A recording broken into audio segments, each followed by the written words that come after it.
bicara soal anggaran nih Bapak ya. Ya. Mungkin Bapak sudah pernah di dalam situ dan Bapak paham sekali soal anggaran di pemerintahan Bapak. Apakah anggaran yang dikelola pemerintah selama satu periode masa jabatan itu kita tahu bersama NTT sampai sekarang masih termasuk dalam provinsi termiskin dan tertinggal Bapak. Apakah tidak bisa serta-merta langsung membuat NTT keluar dari ini, kita masuk lebih dalam Bapak, keluar dari kemiskinan dan ketertinggalan Bapak, menurut Bapak pribadi? Ya, begini. Ketika saya DPR, saya bertemu dengan kepala BI. Oke. Saya ingin mau tahu kenapa kok ini daerah ini miskin terus. Iya. Ya. Anggaran kita APBD misalnya, itu hampir 60% itu belanja langsung. Belanja langsung itu artinya belanja untuk belanja pegawai. Iya, betul. Bayar gaji, honor, tunjangan, dan macam-macam. Ya. Perjalanan dinas, macam-macam lah, aneh-aneh. Iya, betul Bapak. Ada yang menarik, ada yang menarik saya lihat. Menariknya adalah orang cenderung orientasinya pada proyek. Maksudnya bagaimana tuh? Maksudnya adalah anggaran itu sering lebih banyak kepada proyek-proyek. Oke, betul. Sehingga dia dapat berapa dari sini? Kalau suatu program itu dia tidak dapat apa-apa, dia nggak akan anggarkan ke yang lain, nggak akan berminat. Kita DPR berteriak apa sampai lidah panjang ke dasi juga dia nggak pusing.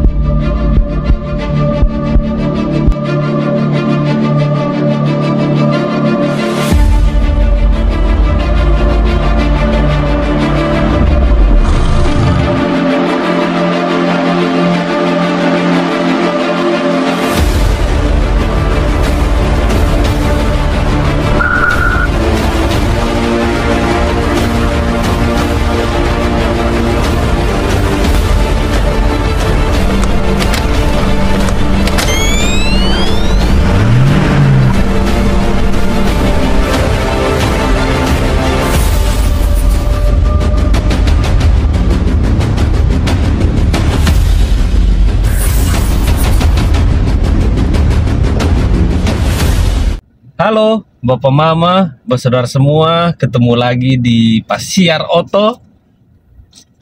Gas jangan rem. Gas jangan rem, luar biasa sekali. Hari ini senang sekali beta bisa Pasiar Oto dengan Bapak Alex Ena, nama yang selama ini beta dengar-dengar jujur dari tahun 2007 dulu waktu Bapak calon wakil wali kota dengan Bapak Yonas Bapak ya. Siap. Itu bisa sering dengar, tapi hari ini baru beta bisa ketemu dan langsung Pasiar Oto dan ngobrol nih dengan Bapak nih. Luar biasa sekali. Apa kabar Bapak? Baik, puji Tuhan. Luar biasa sekali, senang sekali Bapak. Terima kasih banyak Bapak. Di tengah kesibukan mau diajak Pasiar Oto ini luar biasa. Suatu kebanggaan buat saya. Siap. Oke, mungkin untuk Bapak Mama, bersaudara yang mungkin belum tahu beliau ini siapa, beliau adalah Dr. Andos Alexander Ena, MSI ya Pak. Siap. Betul kok Bapak begitu? Oke. Beliau adalah salah satu politisi senior lah di NTT yang setiap perhelatan politik beta sering beliau punya nama nih disebut nih ya. Siap. Beliau juga ternyata dulu mantan dosen Unkris Bapak. Siap. UKW, terus mantan anggota DPRD provinsi juga Bapak. Siap. 2014 2019 dan sekarang menjadi calon legislatif Bapak di DPR RI melalui Partai Perindo. Partai Perindo. Luar biasa. Oke Bapak, beta ini kebetulan adalah satu anak muda yang senang sekali mengikuti perkembangan politik yang ada di daerah kita Bapak ya. Wah luar biasa. Iya betul. Dan Ya, yang karena banyak anak muda yang tidak hobi politik. Oh iya betul, tapi kalau Bang Jo tertarik dengan politik itu luar biasa. siap Bapak, karena beta kepingin tahu ini apa yang apa ya Bapak yang dilakukan para politisi untuk yang pastinya untuk kemajuan daerah kita sendiri Bapak. Dan itu Bapak punya nama tuh beta sering dengar sekali di setiap perhelatan politik. Apa sih yang jadi motivasi Bapak kok senang sekali berpolitik kelihatannya nih Bapak? Ya. Baik, terima kasih. Gitu. Saya ini seorang aktivis. Oke, saya seorang aktivis mahasiswa sejak kuliah tahun 84. Saya sudah menjadi aktivis organisasi baik di intra maupun ekstra. Oke. Ya, di intra saya mantan ketua himpunan mahasiswa program studi pendidikan moral Pancasila dan kewarganegaraan. Oh itu zaman dulu, sekarang tidak ada Bapak ya? Masih ada. Oh sekarang masih ada. Itu perkumpulan mahasiswa di tingkat program studi. Oh oke, siap. Dulu saya kuliah di Undana di program studi PMP dan ini kita sama-sama almarhum Pak Gubernur Frans Lebraya. Oh siap. Kita 21 angkatan 84 satu kelas. Siap. Nah, kebetulan di kampus saya dengan beliau itu suka berkompetisi. Ya karena kita dua. Jadi ceritanya singkatnya. Saya dan dia bertarung di program studi PMP jadi ketua sehima. Saya menang, saya kasih kalah dia. Oh. Dia kalah 9 ketua himpunan mahasiswa ini. Ketua himpunan mahasiswa program studi PMP. Setelah itu 1 tahun ke depan kita dua bertarung lagi di ketua senat mahasiswa. Nah dia menang saya. Saya kalah 5 suara. Nih. Saya kalah 5 suara. Oke. Nah jadi kalau tanya saya kenapa saya tertarik dengan politik, karena memang saya aktivis. Nah, jadi ketika mahasiswa tidak saja menjadi aktivis mahasiswa di organisasi-organisasi intra maupun ekstra. Organisasi intra saya itu tadi ketua Hima PMP, juga ketua komisariat.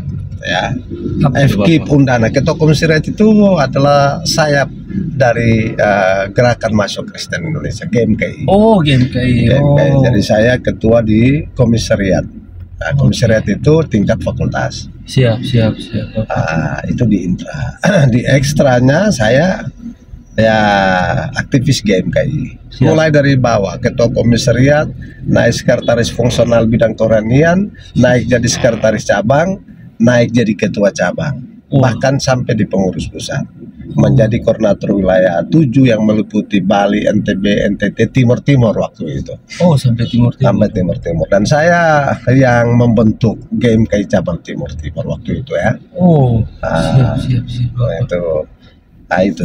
Jadi mulai situ saya mencintai politik karena waktu itu pun masih mahasiswa, saya ketua Karsinal Golkar, ketua Karsinal mahasiswa Golkar untuk Daratan Timur dan Alo. Selain itu sebagai ketua Forum Komunikasi Mahasiswa Kekaryaan NTT.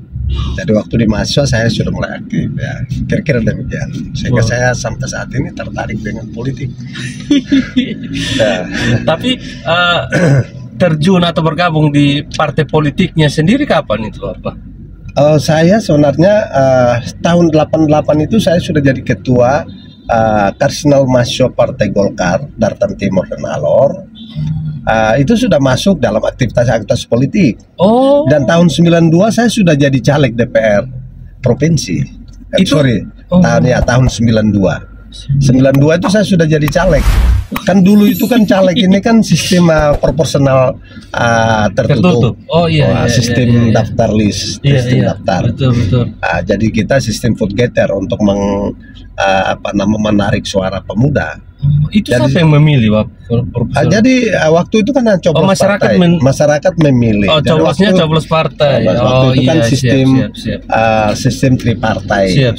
Jadi partainya hanya 3. Golkar, PDIP dan P3. Saya di Golkar. Jadi 92 saya sudah masuk di pengurus DPD 1 Partai Golkar, menjadi ketua biro pengabdian masyarakat. Oh, Waktu itu 97 saya sudah masuk jadi bergeser masih di ketua biro.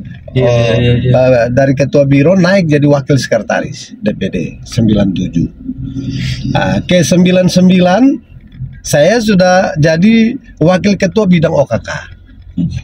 Wakil ketua 2 itu kan jajarannya, padahal itu Golkar itu masih dikuasai oleh para pejabat. Iya. Dulu seluruh kepala dinas itu menjadi otomatis menjadi pengurus Golkar. Oh, dulu PNS bisa jadi. Iya, dulu iya. itu PNS. Jadi kekuatan Golkar ini kan ada 3 jalur, A, B, dan G. Ya, jalur birokrasi itu ialah seluruh birokrat, seluruh pejabat itu Di dalam di Golkar semua. struktur Golkar. Habis itu jalur B itu jalur ABRI. Ya, habis jalur G-nya ya jalur Golkar itu. Jadi 3 jalur terkenal dan 3 jalur.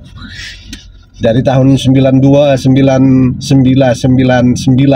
itu saya sudah menjadi ketua OKK sekaligus ketua Bapilu, ketua lembaga pemenangan pemilu Partai Golkar. Itu kira-kira jadi itu. Jadi seorang aktivis, sebagai seorang aktivis ini membuat saya tertarik, tertarik dengan Golkar, tertarik dengan politik. Kira-kira demikian. Tapi kan pasti ada hal lain Bapak yang membuat Bapak tertarik terjun berpolitik. Ya, tentu. Yang pertama begini, apa sih, Bapak? Setiap aktivitas politik atau setiap keputusan politik itu berkaitan dengan kepentingan masyarakat, berkaitan dengan kepentingan publik. Betul. Ya, semua keputusan. Keputusan pemerintah maksudnya. Pemerintah itu menurut undang-undang bahwa pemerintah itu terdiri dari kepala daerah dan DPRD. Itu pemerintah. Ya. Nah, pemerintah dalam konteks ya kepala daerah atau gubernur dan seluruh jajaran OPD-nya, ya DPR sebagai lembaga. Maka saya tertarik. Orang memang sering berpendapat atau berasumsi bahwa politik itu kotor. Betul. Politik itu bahkan orang bilang ya najis kalau bicara soal politik. Betul. Karena politik itu identik ya, orang berpendapat identik dengan omong kosong. Betul. Putar balik, ya, tipu-tipuan. Ya. Dan bisa juga benar. Ya, karena tidak jarang para politisi lakukan hal-hal seperti itu. Betul. Ya, jadi kalau masyarakat mengklaim atau ada stigma seperti itu, ya kita politisi nggak bisa marah. Betul. Ya, karena banyak politisi juga bersikap seperti itu. Jadikan politik sebagai kendaraan untuk melakukan apa saja, ya, melegitimasi apa saja, ya, untuk kepentingan diri, kelompok, ya, maupun kepentingan tertentu. Sehingga kadang-kadang masyarakat mengatakan bahwa politik itu. Tapi bagi saya, latar belakang saya seorang akademisi sebagai dosen.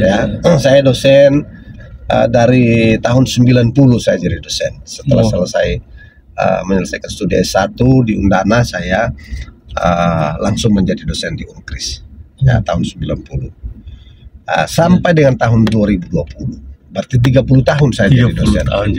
Saya dosen. Saya minta pensiun dini. Oh, kenapa? Ya, karena saya ingin berkonsentrasi mau politik. Di politik. Karena kemarin kalau di kampus saja ini kan pelayanan kita kan terbatas. Iya, betul. Hanya di kampus mahasiswa. Dan saya kalau misalnya tetap jadi dosen dan tetap jadi politisi untuk berjuang lebih luas lagi jadi DPR RI, ini pasti masuk jadi korban. Mungkin mengajar, waktu mengajarnya tersita di urusan politik, kasihan masuk. Untuk itu saya ambil keputusan, saya mengajukan pensiun dini. Dan puji Tuhan saya diperkenalkan waktu itu memang dari yayasan, namanya ini sekolah universitas swasta, yang putuskan yayasan, walaupun waktu itu yayasan keberatan, tetapi setelah saya menjelaskan bahwa kenapa saya ambil keputusan untuk minta pensiun dini, karena saya tidak mau masuk jadi korban. ketika Betul, saya betul. fokus urus politik, meninggalkan jam-jam mengajar Iya, untuk iya. mahasiswa. Nah, itu kira-kira seperti itu. Oke. Yang kedua, Siap. jadi karena sebagai seorang aktivis, tentu saya punya idealisme. Tuh. Saya memiliki idealisme. Iya. Nah, menjadi politisi ini, bagaimana saya bisa mengekspresikan idealisme saya untuk melayani masyarakat. Nah, itu yang terkadang berat, Bang. Ya, Setelah berat. masuk itu Ya, agak ya, kepentingannya sudah mulai. betul. Iya, Itu iya. memang itu suatu yang berat. Iya. Sehingga kita menemukan banyak aktivis yang kadang-kadang ketika dia masuk dalam sistem, baik itu sistem politik, Iya. ya banyak yang terjaring korupsi. Iya, betul. Ya, banyak juga yang tidak bisa buat apa-apa, idealismenya hilang. Hilang, betul, Nah, betul. karena sudah berorientasi hal-hal yang sifatnya pragmatis. Iya, betul. Sehingga idealismenya hilang. Iya. Ya, saya DPRD provinsi 5 tahun, satu 5 tahun, periode. satu periode, betul. Tetapi saya menunjukkan, ya, mungkin saya sendiri bicara nanti kan bisa saja tidak objektif, Iya. bisa saja subjektif. Misalnya saya puji-puji diri, tetapi saya telah membuktikan itu kepada diri saya juga masyarakat, khususnya di lembaga DPR. Ya, karena saya jaga integritas diri saya sebagai seorang akademisi, sebagai seorang aktivis, juga sebagai seorang politisi. Sehingga prinsip saya untuk kepentingan masyarakat, apa yang saya perjuangkan harus menjadi keputusan. Dan puji Tuhan itu saya lakukan. Ya, banyak apa yang saya perjuangkan, apa menjadi pikiran gagasan saya yang saya perjuangkan di DPR pasti jadi keputusan. Terbukti dengan saya secara pribadi menghasilkan beberapa perda inisiatif, ya, dan juga beberapa teman, ya, sesama akademisi kita membuat beberapa perda inisiatif untuk kepentingan masyarakat, misalnya seperti itu. Nah, itu kira-kira seperti itu. Jadi sekali lagi berpolitik ini ingin mengekspresikan idealisme. Idealisme tentang apa? Idealisme tentang bagaimana memperjuangkan kepentingan banyak orang. Ya, bagaimana kita bisa melayani banyak orang. Ya, kenapa pertanyaan selanjutnya? Kenapa saya mau jadi DPR RI? Ya, salah satu. Ya, mungkin saya selama 5 tahun di DPRD provinsi, saya pikir-pikir saya tidak bisa berbuat banyak hal untuk rakyat. Ya, saya melihat, saya memahami benar ini pergumulan masyarakat di desa-desa, ya, di daerah-daerah yang susah, tetapi tidak bisa lakukan apa-apa karena anggaran terbatas. Di pemerintah sudah datang dengan paket anggarannya. Ya, kita mau bicara, mengotot seperti apapun, oh ini penting, misalnya ini di daerah ini masyarakat sangat membutuhkan air bersih. Oh, di daerah ini masyarakat sangat membutuhkan misalnya alat-alat pertanian. Oh, di daerah ini masyarakat sangat membutuhkan jalan. Di daerah ini masyarakat sangat membutuhkan alat-alat penangkapan ikan dan seterusnya. Tapi kita nggak bisa buat, anggaran terbatas, pemerintah sudah dipakai. Kita hanya berteriak. Untuk itu saya ambil keputusan, saya ingin menjadi DPR RI. Itu kira-kira seperti itu. Siap, luar biasa sekali. Ya. Tapi Bapak bicara soal anggaran nih Bapak, ya. Mungkin Bapak sudah pernah di dalam situ dan Bapak paham sekali soal anggaran di pemerintahan Bapak. Apakah anggaran yang dikelola pemerintah selama satu periode masa jabatan itu kita tahu bersama NTT sampai sekarang masih termasuk dalam provinsi termiskin dan tertinggal Bapak. Apakah tidak bisa serta-merta langsung membuat NTT keluar dari ini, kita masuk lebih dalam Bapak, keluar dari kemiskinan dan ketertinggalan Bapak, menurut Bapak pribadi? Ya, begini. Ketika saya DPR, saya bertemu dengan kepala BI. Oke. Saya ingin mau tahu kenapa kok ini daerah ini miskin terus. Iya. Ya, daerah ini tidak bisa keluar dari kemiskinan. Betul. Saya tanya kepala BI. Kira-kira kan BI ini sebagai bank, ya, lembaga yang mengetahui benar tentang peredaran uang di NTT. Betul. Ya. Dia menyatakan APBD kita waktu kita masuk tahun 2014 itu dia 3, sekian triliun. Ya. Selama 5 tahun itu dia naik sampai dengan 4, bahkan sekarang sudah 5 triliun. Ya, itu APBD. Ya. Tetapi uang yang beredar di NTT, ini APBD provinsi maksudnya. Uang yang beredar di NTT menurut Kepala BI waktu itu dia kisaran antara 43 sampai 48 triliun. Uang yang beredar di NTT untuk pembangunan. Siap. Nah, lantas pertanyaannya kenapa? Nah, jadi uang itu sumbernya yang pertama tentu APBD provinsi, ditambah APBD 21, 22 kabupaten kota, ya, ditambah dengan dana APBN ya, betul. Yang terdiri dari dana DAU, dana DAK, dan macam-macam, dana transfer daerah dan macam-macam anggaran yang dianggarkan untuk itu. Selain itu juga dana-dana loan, dana-dana bantuan dari luar, melalui lembaga-lembaga swadaya masyarakat atau LSM dan macam-macam lembaga-lembaga donor. Jadi total menurut saya tanya 5 tahun terakhir ini, dia kisaran ada 43 sampai 48 triliun ya yang beredar di NTT. Pertanyaannya kenapa dana sebesar itu ya kok NTT miskin terus? Iya, masih belum cukup. Ya, kemiskinan kita waktu saya masih di DPR itu dia 21,38%. Sekarang data ini kemarin 2022 itu dia 2023 dia 27,28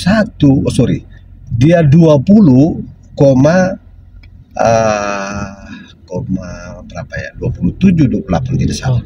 Berarti turun tidak sampai 1%. Tidak terlalu signifikan. Padahal waktu itu Gubernur Victor Laiskodat menyatakan bahwa kemiskinan akan digenjot turun sampai dengan posisi 8 sampai 12%. Tapi ternyata dia turun tidak lebih dari 1%. Ya, kurang dari 1%. Dari 21,38% dia turun menjadi 20, sekitar 28%, dan tidak sampai 1% atau kurang dari sekitar kira-kira seperti itu. Nah, lantas saya mengamati ketika bertemu dengan saya mengamati kenapa anggaran kita APBD misalnya itu hampir 60% itu belanja langsung. Belanja langsung itu artinya belanja untuk belanja pegawai. Iya, betul. Bayar gaji, honor, tunjangan, dan macam-macam. Ya. Perjalanan dinas, semacam-macam lah, aneh-aneh. Iya, betul apa. Itu yang pertama. Siap. Saya mengamati. Jadi belanja untuk publik, untuk rakyat itu tidak lebih dari 30%. Ya, dia kita kisaran antara 35 sampai 40% lah. 35 sampai 40%. Kira-kira seperti itu. Nah, belanja itu juga saya mengamati. Loh, habis juga di belanja-belanja langsung ini. Ya, ini katakanlah begini. Ini proyek pembangunan jalan ini nilainya 1 miliar. Nilainya 1 miliar. 1 miliar itu sudah diposkan. Ini untuk panitia, ini ya satker, ini untuk makan, minum, segala macam. Habis itu saya perhatikan lagi. Oh, ini di tender. Ditenderkan orang bebas menawar. Betul. Dan pemerintah biasanya kasih menang mereka yang memberikan penawaran terendah. Betul, biasanya. Jadi misalnya 1 miliar orang tawar yang 700, ada yang 800, ada yang 900, yang menang itu 700. Iya, betul. Yang menang itu 700. Lantas yang menang 700 ini dia sudah ada komitmen juga dengan pemerintah, dengan satker dan segala macam bahwa sekian persen harus dia gini. Berarti Kalau dia 700 berarti 300 kan dia sudah buang. Bisa Ya. dibilang begitu. 300 kan sudah buang, kan dia membang. Padahal pemerintah, saya kritik mereka. Ini siapa yang profesional? Kalian merencanakan ini bangunan ini harganya 1 miliar. Tapi anehnya kok orang tawar 700 kalian kasih dengan alasan bahwa ini merugikan, menguntungkan negara. Karena ada sisa, katanya ada sisa 300. Betul. Menguntungkan negara. Menguntungkannya seperti apa? Sedangkan kalian yang rencanakan bahwa ini harga 1 miliar. Dan macam-macam lah. Karena saya juga selain dosen, saya juga adalah pengusaha kontraktor. Ya, saya mantan sekretaris umum Gapensi dan juga mantan ketua Dewan Pertimbangan Kadin NTT dan mantan ketua Dewan Pertimbangan Gapensi NTT. Jadi saya paham benar itu. Ya. Jadi dari 700 yang dia tawarkan, itu katakanlah bahwa dia komitmen dengan orang dinas, bahwa dia komitmen 10%. Iya. Berarti dana sudah tinggal 600. Belum lagi yang lain-lain. Target dia keuntungan, kita kontraktor itu target keuntungan itu paling kurang itu harus 10 sampai 20%. Iya. Lantas bagaimana dengan pembangunan? Jadi uang dana 1 miliar, mujur-mujur yang bisa pakai bangun itu jalan atau itu gedung itu bisa 50%, 500 juta. Iya. Jadi bagaimana kita mendapat kualitasnya? Ada yang menarik, ada yang menarik saya lihat. Menariknya adalah orang cenderung orientasinya pada proyek. Maksudnya bagaimana? Maksudnya adalah anggaran itu sering lebih banyak kepada proyek-proyek. Oke, betul. Sehingga dia dapat berapa dari sini? Kalau suatu program itu dia tidak dapat apa-apa, dia nggak akan anggarkan ke yang lain, nggak akan berminat. Kita DPR berteriak apa sampai lidah panjang ke dasi juga dia nggak pusing. Misalnya soal pengembangan sumber daya manusia, ada pelatihan, ada diklat, ada utus orang untuk studi S2, S3, S1. Enggak doyan mereka itu. Selama 5 tahun saya amati itu. Dengan demikian, maka para pejabat, khususnya kepala daerah, saya kebetulan kan urus sebagai ketua Bapilu di Golkar 10 tahun, di Nasdem 11 tahun. Jadi saya berurusan dengan kepala-kepala daerah ini. Baik mau calon kepala daerah maupun ya bupati-bupati yang berkuasa. Orientasinya ini orientasinya pada dapat berapa. Ini program ini saya dapat berapa. Bukan program ini apa. Hampir 90% saya jamin itu. Ya, karena saya paham benar itu. Saya paham benar. Ya, sebagai dosen saya paham benar, sebagai seorang pengusaha kontraktor saya paham benar, karena kontraktor kita ini kan kita berurusan dengan hitung-hitungan itu jago kita paham lah. Ketika saya selama 5 tahun saya di anggota Badan Anggaran, jadi saya paham betul. Pemerintah datang, kita buka. Mereka pemerintah ini kan biasa, dia pintar kasih gelondongan itu. Segitu banyak sampai mau cek satu-satu. Buku tebal begini ada 3 biji. Ya, jadi kita juga tidak bodoh-bodoh amat. Jadi ketika kita masuk kan ada saya dengan teman, ada berapa orang dosen. Saya bilang ini pemerintah tipu. Ini idealis dong. Saya bilang gini.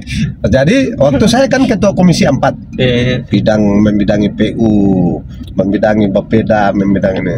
Saya bilang enggak usah deh. Kau bikin berapa anggaran khususnya belanja untuk publik, kau bikin kau bikin tabel, ya. Tabelnya itu ini untuk apa, ini distribusi ke daerah mana, ke lokasi mana, ya. Karena saya bilang, ya, peraturan Menteri Dalam Negeri tentang pedoman penyusunan APBD itu, dia tegaskan bahwa penyusunan APBD itu harus memperhatikan aspek keadilan, pemerataan dan keadilan serta kepatuhan. Ketika saya masuk DPR dan saya minta para ahli, teman-teman dosen, dokter-dokter 3 orang, saya minta tolong mereka membedah APBD 2012, 2013, 2014. Mereka membedah APBD. Saya melihat itu saya sedih. Kenapa? Yang pertama bahwa tidak adil dalam pendistribusian ke 22 kabupaten kota. Itu yang pertama tidak adil. Nah, sudah tidak adil, tidak merata, ya, tidak proporsional. Nah, untuk itu begitu abang saya bilang enggak ada itu. Yuk jangan bawa teman-teman, yuk bikin ujian, saya mau tahu. Ini uang berapa, programnya apa, di mana tempat lokasinya. Jangan sampai misalnya di PU waktu di masa saya itu dia rata-rata 400-an miliar, ya 400 miliar setiap tahun, tiap tahun itu 300-an, 380 sampai bahkan 480 sekitar itu. Saya minta ini distribusinya kemana-mana. Ya mungkin pernah Kak Jo pernah dengar ada isu perdebatan saya dengan kepala dinas PU yang waktu itu juga teman sahabat saya Pak Andre, yang istilah proyek siluman itu. Ya proyek siluman itu ceritanya bahwa saya coret semua, karena setelah hasil beda APBD itu ternyata ada daerah yang dapat 1 miliar, 2 miliar, 5 miliar, tapi ada daerah yang dapat 50 miliar. Dan itu secara terus menerus selama 3 tahun yang saya beda APBD seperti itu. Ke situ terus. Makanya saya coret, saya saving sampai 119 miliar dan saya bagi kepada daerah-daerah yang tidak pernah dapat. Contoh, pada tahun itu Sabu 0 rupiah APBD untuk infrastruktur, untuk pembangunan. Sabu 0 rupiah. Rote hanya 250 juta. Ada daerah yang sampai 70 miliar. Nah contoh. Lalu saya bilang kenapa ini? Alasan Sabu waktu itu alasan bahwa bupati tidak bersedia menerima program ini, proyek ini. Loh, saya bilang kau mengabdi pada bupati, ada kau mengabdi pada rakyat. Memangnya, saya bilang ini kan nggak masuk akal. Yang kedua, saya tanya kenapa Rote hanya 250 juta? Oh, Rote tidak ada jalan provinsi, ruas jalan provinsi tidak ada. Loh, saya bilang bidang PU kan bukan hanya bina marga, ada cipta karya dan ada pengairan. Kalau menurut tidak ada jalan perwas, jalan provinsi, kalian bisa anggarannya kan harus bisa dialihkan ke cipta karya, irigasi atau apa nama embung-embung, macam-macam program. Nah, misalnya seperti itu. Jadi kadang-kadang program-program pemerintah itu bukan karena kebutuhan, tetapi karena keinginan. Nah, saya melihat kendalanya, Bapak. Nah, jadi saya semakin tertarik ini, semakin tertarik berpolitik. Karena saya merasa bahwa sebagai seorang aktivis di berbagai organisasi baik tingkat ini, sehingga saya agak sedikit berambisi mau jadi DPR RI. Kenapa saya mau jadi DPR RI? Saya pertanyaan tadi. Karena saya cukup paham. Saya cukup paham tentang pergumulan pemerintah, pergumulan gereja, ya, pergumulan masyarakat. Kalau kita bicara NTT, kita bicara tentang gereja, karena umat jemaat itu juga adalah masyarakat. Nah, jadi memang membutuhkan perhatian yang serius. Ya, karena memang anggaran itu ada di Jakarta. Kita membutuhkan orang-orang yang punya kapasitas, orang-orang yang punya kemampuan dan keberanian untuk memperjuangkan anggaran. Itu bisa turun di NTT. Kira-kira biasa sekali. Astaga. Oke Bapak. Tapi kan kita tahu bersama Bapak bahwa kalau terjun berpolitik itu tidak gampang. Tidak hanya sekedar lu bawa lu punya idealisme terus lu dipilih masyarakat Bapak, perlu modal yang begitu besar Bapak. Tapi kok Bapak masih bisa tertarik ke situ tuh Bapak, itu kan satu tujuannya. Jadi teman-teman banyak yang bilang begini, politik ini kan berjudi. Iya, banyak yang bilang begitu, jadi ini berjudi. Tapi kalau bagi saya tidak. Seorang politisi, saya sudah ambil keputusan, bukan baru ambil keputusan ini ya, sejak saya ambil keputusan terjun di politik. Siap untuk mati berkali-kali dan bangkit berkali-kali. Mati berkali-kali, berkali-kali. Ya artinya saya mulai 2092 sudah masuk caleg, walaupun itu vote getter ya, caleg DPR provinsi dari Golkar. 2007 masih vote getter, 2009 masih vote getter untuk DPR provinsi. 2004 saya ambil keputusan untuk DPR RI.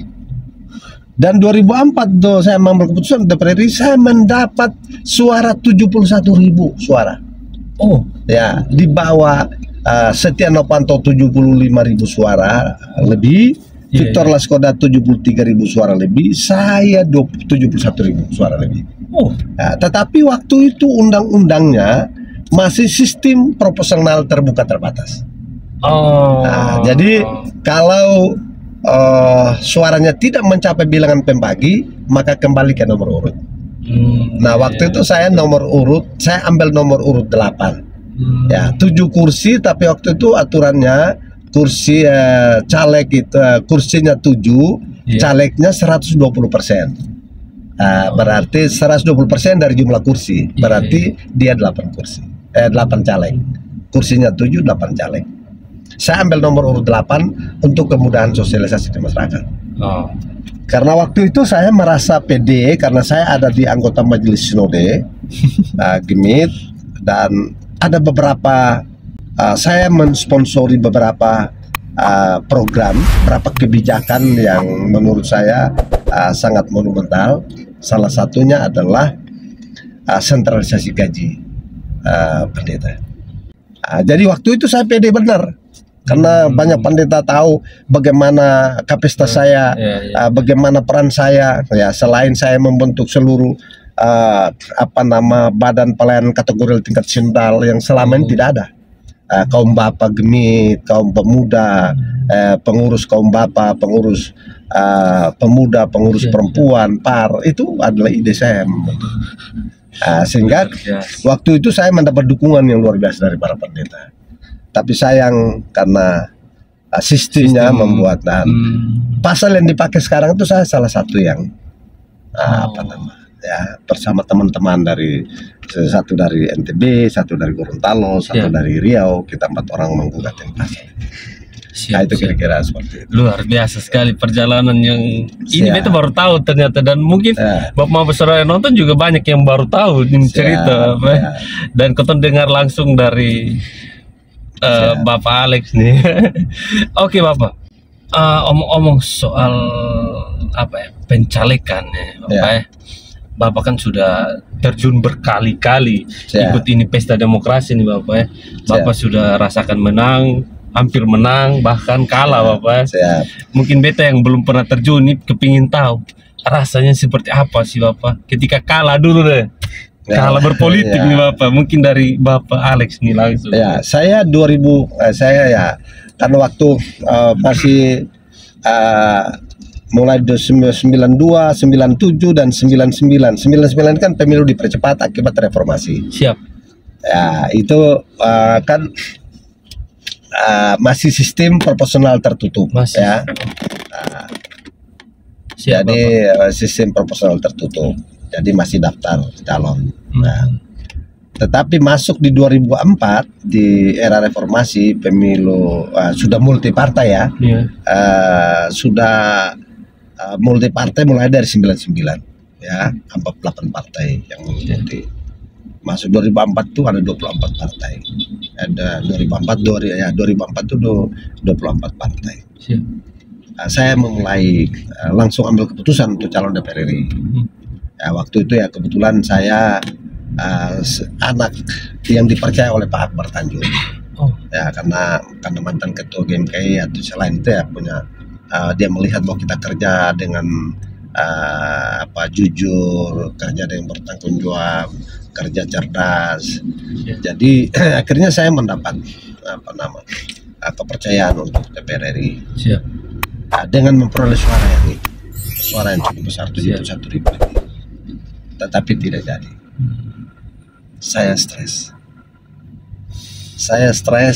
Baru saya pernah rasakan. Kan dulu kan pernah orang bilang lagu orang ini kan makan nasi terasa terasa sekam atau apa, minum air dia terasa ya. Orang Kupang bilang takai di leher. Nah, saya rasakan itu. Dan saya saya sakit yang tidak jelas. Oh, Saya sampai sakit. Jadi setelah bulan April, waktu itu kan pemilu bulan April. Bulan April masih lumayan. Tetapi bulan Mei baru saya sudah mulai pikir. Woi, ketakutan. Jadi malam saya ketakutan. Saya mulai ketakutan. Begitu saya ingat itu orang. Jadi, wah, sampai sakitnya aneh-aneh. Saya sampai ke Singapura. Tidak ada penyakit. Di Jakarta kan hampir dokter, mulai dari ahli penyakit dalam, ahli penyakit saraf, sakit jantung, saya kalah macam normal. Tetapi kok saya sakit aneh-aneh. Nah, suatu ketika sudah pulang dari sana, saya pikir sudah saya mau mati. Saya kesian sama anak-anak masih kecil. Saya berdoa. Suatu ketika saya bertemu jalan-jalan karena begitu rasa sakitnya ini, saya langsung bertemu. Ada di samping toko Gloria itu kan ada apotek ya. Di situ itu ada tempat praktek dokter. Saya langsung suruh, karena saya tidak bisa bawa mobil, itu yang istri saya yang bawa mobil. Saya bilang, "Mak, mampir situ. Kita periksa dokter."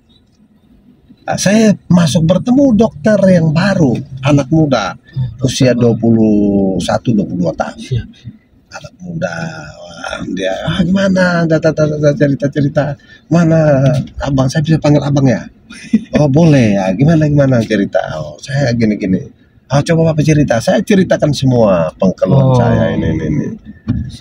Selama ini kan saya tidak tahu bahwa saya ini karena sakit, ini karena stres. Jadi dia bilang gini. Setelah saya cerita semua, dia bilang, abang nikmati aja. Hidup tidak usah beban pikirannya berat, gini aja. Lalu saya terkejut. Saya stres ya? Oh, dia bilang bukan Bapak stres, dan saya nggak sarankan Bapak jangan terlalu berpikir berat, gini. Saya tidak berbantah lagi, saya sadar bahwa betul saya stres. Jadi waktu itu akhirnya pulang rumah, saya dan istri berdoa. Saya bilang ini hanya satu yang bisa pulihkan, hanya Tuhan. Karena saya pikiran sudah tidak tenang, pikirannya blong, kosong, segala macam, ada semua. Jadi akhirnya saya ambil keputusan untuk ada gitu Mas. Kita berdoa, minta pengampunan, mungkin selama berpolitik, mungkin ini. Akhirnya dari proses itu dari Mei sampai dengan Agustus saya dipulihkan oleh Tuhan. Jadi kalau bicara tentang stres, karena kekalahan saya sudah alami. Sehingga ketika maju calon wakil wali kota tahun 2007 dengan Bu Yonas, saya punya tim bapak-bapak rohani berdoa untuk saya, pergumulan untuk saya, bukan hanya soal menang aja, tapi berikan kekuatan kepada saya untuk menghadapi apapun hasilnya. Apakah ini berarti yang Bapak stres tadi itu cerita yang tahun 2004. 2004. Awal-awal dulu. Ya, 2004. Selanjutnya saya berdoa itu. Jadi karena ini sudah bagian dari hidup saya, politik itu bagian dari hidup saya, maka Tuhan kasih saya kekuatan. Karena tujuan mau jadi DPR untuk bagaimana memperjuangkan kepentingan masyarakat. Untuk itu kasih ya. Puji Tuhan, waktu itu kan jam 2 sudah umumkan bahwa kita kalah. Karena hasil survei kan kita yang paling tinggi. Tapi saya ya di tempat fitness, teman-teman ada yang sedih, peluk saya, menangis segala macam. Saya bilang itu politik. Politik itu kalah menang harus kita siap terima. Dari politik itu siap kalah, harus siap menang dan siap kalah. Jadi tidak boleh hanya ini. Kita berdoa biasa untuk Bapak. Jadi kita karena apa yang terjadi di dunia ini atas perkenan Tuhan. Jadi, Bapak kayak tidak pernah tomat kapok berpolitik. Tidak pernah. Keluarga waktu itu Bapak? Iya, mendukung. Kemarin itu saya bukan karena kapok, karena kalah. Kemarin kan saya calon Pak Victor kan dorong saya calon di Dapil NTT 1 2019 ini, Flores Lembata Alor. Tetapi kan bukan basis saya di sana. Tetapi namanya ya dia pemimpin. Dia punya parlas dan pasti saya kan orang Alor tapi kan besar kan di Kupang. Bapak kan lahir ya Alor tapi lahir ya mulai tahun 70-an kan saya sudah di Kupang. Nah, begitu tamat SD di kampung langsung di Kupang. Jadi tidak kenal. Jadi saya kemarin itu sempat untuk mau beristirahat sudah. Menikmati hidup sudah, urus kebun, urus anak-anak, ya, urus kebun, urus ini, nikmati hidup sudah. Tetapi setelah sampaikan atau berdoa, ya, istri dan anak-anak justru mendorong. Bapak masih kuat. Nah, saya 21 April ini kan saya usia 60 tahun. Nah, jadi kan sudah tua. Nah, tetapi istri dan anak-anak saya menyarankan, Bapak masih kuat. Ya, jika Tuhan berkenan Bapak bisa terpilih DPR RI, kan Bapak masih bisa melayani masyarakat. Tapi kalau Bapak ambil keputusan untuk menghentikan, sudah minta pensiun dari dosen, lantas minta berhenti juga pensiun dari politik, maka Bapak hanya berpikir tentang diri Bapak sendiri, tidak berpikir lagi tentang orang lain. Saya kira itu akhirnya saya ambil keputusan untuk berjuang sambil kita mempersiapkan jika Tuhan berkenan kita masih punya kesempatan untuk bisa melayani masyarakat, karena di NTT saya paham benar ya dengan baik sebagai seorang aktivis organisasi, sebagai aktivis politik, juga sebagai aktivis gereja, saya cukup paham tentang pergumulan masyarakat NTT. Sehingga saya, jika Tuhan berkenan saya terpilih menjadi anggota DPR RI, saya tidak perlu belajar lagi. Apa yang harus saya lakukan? Tidak perlu meraba-raba lagi. Tidak perlu langsung. Saya punya kapasitas, ya, sebagai seorang dosen 30 tahun, juga politisi lebih dari 30 tahun, ya. Saya kira saya tidak perlu belajar, ya, karena mau menjadi politisi itu bukan hanya tadi seperti yang Kak Joshua singgung, ya, bukan hanya modal uang, ya, bukan modal tampang, ya, karena kita DPR provinsi saja mitranya adalah gubernur, wakil gubernur, sekda, dan para kepala dinas. Itu mitra kita. Berarti kapasitas kita harus memadai, tidak boleh kurang dari mereka. Karena kita memiliki 3 fungsi yang dikasih oleh negara, yaitu fungsi legislasi, ya, fungsi anggaran, dan fungsi pengawasan. Ya, kita mengawasi seorang itu berarti kita kelasnya harus lebih tinggi. Minimal setara. Ya, nah, ini saya pengalaman DPR provinsi 5 tahun. Ada 19 orang dari 65 orang itu ada 19 orang yang tidak bisa bicara. Jadi kita rapat, mereka sengaja keluar, hilang. Ya, karena di sana itu kan kita sudah beradu gagasan, beradu pandangan, beradu ide. Ya, you menolak sesuatu, misalnya you menolak program pemerintah, you harus punya argumentasi. Kenapa you menolak? Kan gitu. Ya, betul. Lu menerima ini anggaran juga lu tidak setuju. Lu harus juga punya argumentasi. Ya, karena pasti kan ada pro kontra, ada yang menolak, ada yang menerima, ini dia terima, ini dia tolak. Nah, kita harus beradu argumentasi, di situ orang akan melihat kecerdasan kita. Jadi kalau mau jadi politisi tidak semodal ijazah. Tidak bermodal ijazah aja, tidak modal ganteng aja, bukan kayak ke artis dengan tontonan begini, dengan senyum yang bukan itu. Ini bukan hanya isi kepala aja. Makanya seorang DPR itu harus memiliki paling tidak 4 hal. Yang pertama, dia punya conceptual skill, ya, paling tidak 4 keterampilan dia harus miliki. Dia punya conceptual skill, dia punya gagasan, punya pengetahuan yang cukup, ya. Yang kedua, dia punya human skill, dia punya hubungan dengan semua orang, dia bisa membangun mitra, kerjasama. Jadi DPR lu tidak bisa hanya kritik aja pemerintah, tapi lu harus bisa memberikan pikiran-pikiran besar untuk melayani rakyat, karena lu sebagai mitra yang sejajar. Ya, kalau lu hanya kritik aja, anak-anak di pinggir jalan yang tidak sekolah tiap malam minum mabuk di pinggir jalan bisa hanya kritik. Mahasiswa dong demo. Demo mereka bisa kritik. Tapi lu harus memiliki human skill, ya. Ya, ketika lu perlu memiliki ya, memiliki yang namanya technical skill, ya, keterampilan dalam segala hal yang tidak lu dapat di bangku kuliah. Ya, lu punya pengalaman organisasi, ya, pengalaman sebagai seorang aktivis. Ya, karena sebagai pengalaman organisasi, lu sebagai seorang aktivis organisasi, lu memiliki jiwa kepekaan sosial terhadap berbagai fenomena, berbagai peristiwa yang terjadi di sekitar kita di masyarakat. Kalau orang ada susah situ lu jalan biasa-biasa saja, lu bukan politisi.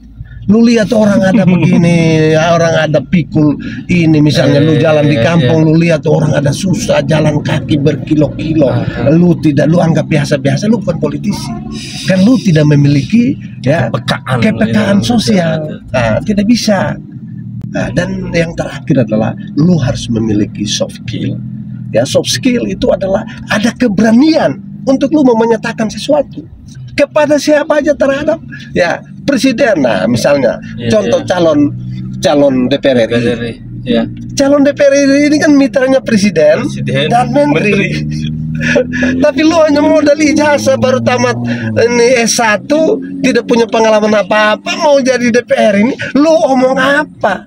Dalam perdebatan sesuatu dengan menteri, you katakan Anda, kau kepada menteri. Nah, itu. Kalau lu nggak bisa omong apa-apa, otak lu kosong, lu hanya modal kuliah dapat ijazah, bagaimana lu bisa jadi wakil masyarakat NTT? Nah, ini saya melihat, bukan saya karena dosen, tidak mampu. Saya sebagai dosen, ya, mantan dosen, saya senang kalau anak-anak muda berpolitik, saya senang. Tetapi jadi DPR RI itu bukan karena modal anak pejabat, bukan karena modal lu anak pengusaha, bukan karena modal lu banyak duit. Ya, lu mau jadi DPR RI ini lu harus siap, lu punya rekam jejaknya harus jelas, terukur. Lu siapa? Lu bisa omong dengan menteri tidak? Ketika lu temukan masalah di masyarakat, lu omong ini, lu bisa perjuangkan, lu bisa tekan Pak Menteri untuk harus di ini tidak. Jangan sampai orang omong lu hanya duduk. Oh iya, setuju. Jadi ini menyedihkan di situ. Saya lihat sedihnya di situ. Dan mereka ini punya peluang jadi DPR. Kenapa? Ya karena banyak duit. Nah, itu. Ya, masyarakat hari ini masih sangat pragmatis dan transaksional. Karena memang masyarakat kita susah. Ya, banyak masyarakat yang susah. Jadi ketika orang tawaran dan uang cash, orang akan tergiur. Orang tidak melihat lagi bahwa ini lu bisa atau tidak. Jadi mereka punya peluang jadi DPR karena orang tuanya berduit. Ada yang merasa, oh saya punya anak ini dia harus menjadi DPR termuda Indonesia dalam sejarah perpolitikan di Indonesia. Aneh. Ada orang tua berpikir begitu. Dia tidak mempersiapkan anaknya menjadi seorang yang hebat luar biasa, tetapi hanya karena punya duit. Oleh karena itu saya melihat ada pergeseran nilai dan perubahan orientasi orang menjadi DPR. Yang pertama, orientasinya bukan untuk memperjuangkan kepentingan masyarakat, memperjuangkan aspirasi masyarakat, tapi kali orientasinya adalah ekonomi. Yang kedua, orientasi kekuasaan. Yang ketiga, orientasi prestisi, harga diri, martabat, mau meningkatkan harkat dan martabat, gengsi. Ya. Itu aja yang sekarang diperlukan.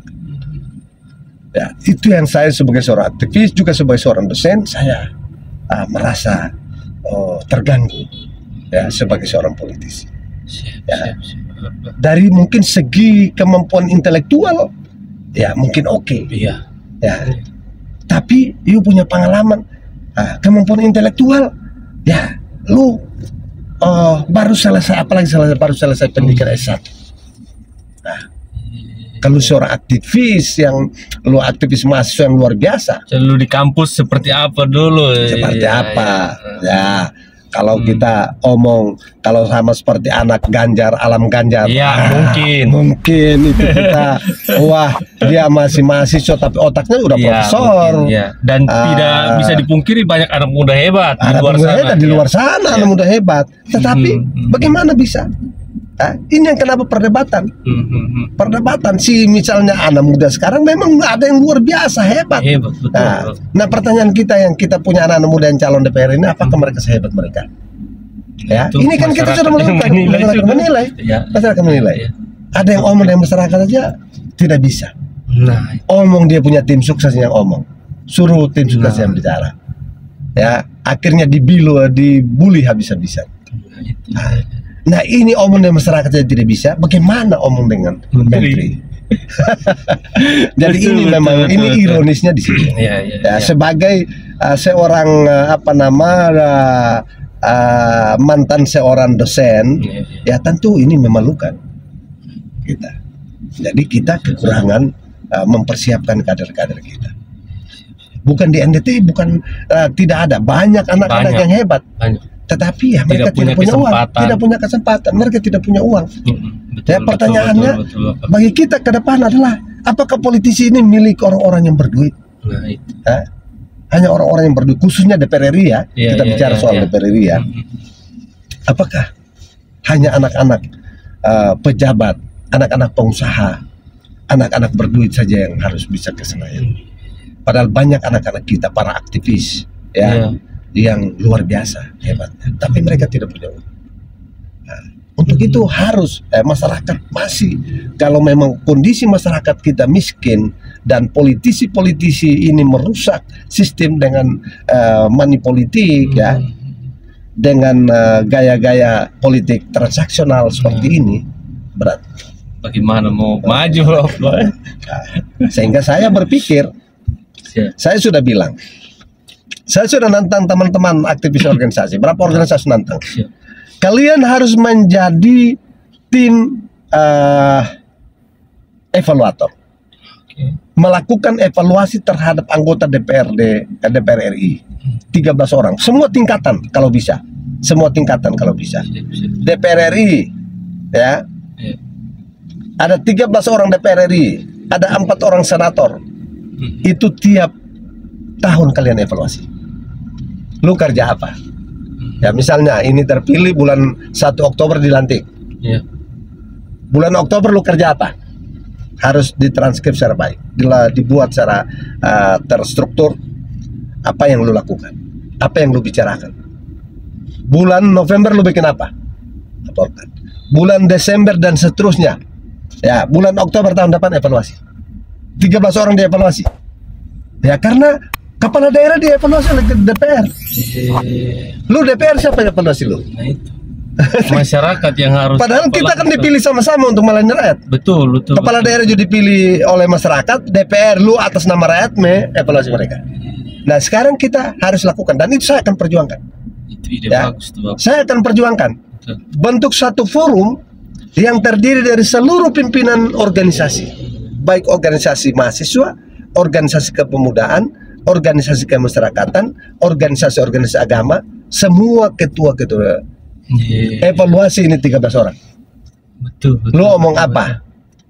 Lu perjuangkan apa? Jadi kalau dievaluasi selama 5 tahun tidak bisa, kita seluruh masyarakat yang kampanye tidak boleh pilihin orang, kan dia tidak bisa buat apa-apa untuk ente. Ya. Yang hebat, yang berjuang bagus, lu yang kampanye. Lu tidak perlu kampanye lagi. Mereka masyarakat yang kampanye. Ini orang pantas dipilih. Nah, harus begitu. Begitu juga. Ini 4 orang senator kita ini harus dievaluasi. Ini tahu mereka kerja apa. Padahal tugas mereka salah satunya adalah ini daerah otonomi baru. Ya, daerah otonomi baru ini. Kita di NTT ada 9 yang diusulkan dan sudah diterima itu 7 yang memenuhi syarat. Itu mulai dari Kota Momere, Adonara, Pantar, Amanatul, Amfoang, Sumba Selatan dengan Pengualo. Itu 7 ini diterima. Sudah artinya memenuhi syarat. Tetapi langsung ada moratorium. Waktu itu kan saya juga di DPR provinsi karena saya ketua panitia DOB Pantar. Jadi saya begitu rutin untuk bertemu dengan Dirjen Oda untuk mengikuti perkembangan prosesnya. Tiba-tiba Yusuf Kala perintahkan untuk moratorium karena beban negara. Waktu itu kan agak krisis ekonomi.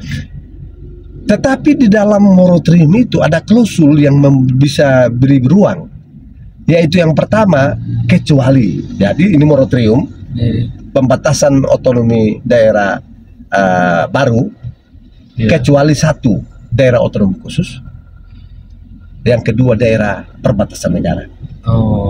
Jadi daerah otonomi khusus lu boleh mekar, daerah perbatasan negara lu boleh mekar. Dan kita termasuk Kita termasuk daerah perbatasan negara. Ya. Tapi pertanyaannya, kenapa Papua bisa mekar 4 provinsi dan kurang lebih 12 atau berapa belasan kabupaten, tapi NTT satu pun tidak dimekarkan? Lantas tanya, ini 4 orang ini kerja apa? Ada yang sudah 15 tahun, ada yang sudah ini, dong kerja apa mereka ini? Sehingga menurut saya ini 4 orang ini tidak pantas dipilih, ya, karena kerja mereka nggak jelas. Kalau kerja mereka harus mereka jelaskan di publik, apa lu kerja? Salah satu tugas saya mau tanya, kenapa lu tidak bisa perjuangkan ini? Ya, 7 daerah ini tidak bisa mekar karena ada klausul dalam moratorium itu membuka ruang bagi daerah perbatasan negara. Ampoang perbatasan negara, Amanatun perbatasan negara, Pantar perbatasan negara, Sumba Selatan dan Pangualudu perbatasan negara. Ya, kecuali Adonara dengan Kota Momere. Ya. Kalau pendekatan kabupaten, tapi kalau pendekatan provinsi, 7 daerah bisa mekar semua, bisa semua. Kan dia wilayah NTT, wilayah berbatasan dengan Timor Leste, Australia. Nah, jadi ini tidak dilakukan. Jadi kalau Tuhan berkenan saya jadi, saya justru sponsor untuk kita DPR dievaluasi, supaya DPR juga tahu diri. Lu jangan pikir bahwa kalau jadi DPR RI, jangan sampai 1 bulan itu dia bolak-balik ini luar negeri yang 2-3 kali. Ya. Jadi dia menikmati dengan itu, pergi ke luar negeri, pesar-pesar di mana-mana, atau dia berkunjung ke daerah lain lebih banyak daripada turun di NTT. Uangnya dari NTT tapi dihabiskan di daerah lain. Nah, ini harus kita lakukan. Betul. Kalau tidak, DPR merasa diri paling hebat. Padahal dia dengan kepala daerah sama-sama dipilih rakyat. Lantas dia dikasih tugas untuk mengawasi, ya, termasuk mengevaluasi kepala daerah. Habis pertanyaannya, lu siapa yang evaluasi? Dan itu saya sudah punya ide, ya. Saya akan mensponsori bentuk forum untuk evaluasi 13 orang DPR RI dan 4 orang DPD RI. Ya, dan juga kita minta DPRD provinsi juga. Forumnya bertingkat. Forumnya bertingkat. Sehingga dievaluasi tiap tahun, dievaluasi. Dan forum itu harus kalau diundang tidak datang, justru langsung kampanye, ini orang tidak pantas dipilih. Orang tidak pantas dipilih. Siap. Oke, Bapak, luar biasa sekali. Kita punya pembahasan kali ini. Ini daging semua nih orang bilang. Terima kasih banyak Bapak Alex sudah mau diajak share auto, luar biasa. Terima kasih. Mungkin kita bicara agak mungkin keluar banyak, tetapi saya kira ini kesempatan saya sampaikan. Tapi itu perlu, Bapak. Ya. Hal-hal seperti ini yang wajib sebenarnya kita anak muda tahu. Dan ya, ini jujur, penting lah untuk anak muda sekarang ini hebat-hebat semua. Iya. Anak muda hebat-hebat. Yang penting ya harus jangan anak muda hanya pintar di medsos.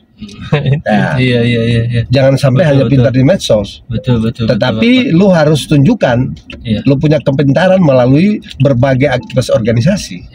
Jangan lu membekali diri dengan hal-hal yang lu tidak dapat di kampus. Ya, hal-hal yang itu yang namanya sarjana plus. Kalau hanya modal ijazah saja, ya saya kira ini terlalu banyak. Ada orang juga yang jual beli ijazah. Ada lembaga-lembaga juga yang lakukan itu. Saya kira ini anak muda beda dengan kita dulu. Mau baca buku susah. Kita masuk perpustakaan, kadang-kadang kita robek isi di kaos kaki, hanya mau baca buku atau baca tugas.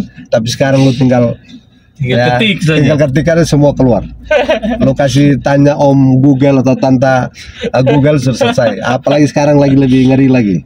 Jadi ada teknologi baru. hal-hal yang kita tidak tahu semua dia tahu. Iya, betul, betul. Nah, betul. jadi saya sarankan anak muda mau berpolitik itu luar biasa. Siap. Tetapi harus mempersiapkan diri secara baik. Tidak boleh hanya modal sarjana, modal ijazah, tapi lu harus membekali diri dan berbagai hal, keterampilan-keterampilan di luar yang lu dapat di kampus. Siap, Bapak. Ya, saya kira demikian ya. Siap, Bapak. Sukses terus, Bapak, untuk Terima rencana kasih. Ya, terima kasih. Oke, Bapak Mama, saudara semua, sekian ketemunya Pasiar Oto kali ini. Semoga banyak hal baik yang bisa diambil, yang baik diambil, yang kurang baik dibuang saja atau dijadikan pelajaran saja, Bapak. Mohon maaf kalau ada salah-salah kata, tidak ada maksud apa-apa ya, Bapak. Kita sini murni sharing. Ya, jika ada yang tidak berkenan. Siap, Bapak. Oke, Bapak Mama, ada mau disampaikan lagi, Bapak? Silakan. Saya kira cukup. Terima kasih kesempatan yang diberikan. Siap, Bapak. Terima kasih banyak juga, Bapak. Mohon maaf kalau ada salah kata.